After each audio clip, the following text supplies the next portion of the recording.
Hello, আমি সুইটি। তো তোমাদের কাছে আবারও একটা ভিডিও নিয়ে চলে এসেছি। দেখো, সকাল সকাল গোপুকে উঠিয়ে স্নান করে দিয়েছে। আমি কিন্তু পুজো দিইনি, আজ মাই পুজো দিয়েছে।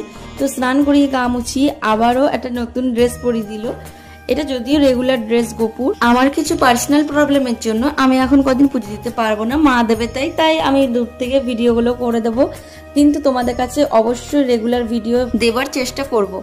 তো দেখো, আবারও কথা বলতে বলতে গোপুকে জামা টামা পরিয়ে একবারে বসিয়ে দিল বসার আসনে। আর দেখো আজকে কত ফুল ফুটেছিল, যদিও জবা ফুল বেশি ফুটেছিল আজকে। আর প্রত্যেক দিনের মতন সেম প্রসেসে চন্দন দিয়ে তুলসী দিয়ে দিল মা ঠাকুরের চরণে। এরপর গোপু সোনাকে সাজিয়ে গুজিয়ে তারপর ফুল দিয়ে সাজিয়ে দিচ্ছিল মা।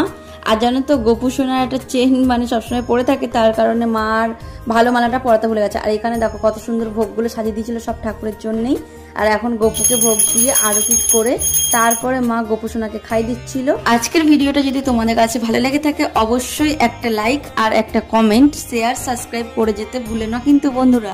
আর এটা যদি তোমরা করো তাহলে কি হবে বলো তো, আমি অনেকটা এনার্জি পাবো। আর এইসব কথা বলতে বলতে গোপু সোনার খাওয়ানোও হয়ে গেল। তো আজকের মতন টাটা। আজকের ভিডিওটা এই অবধিই ছিল। সবাই সুস্থ থেকো, ভালো থেকো, টাটা।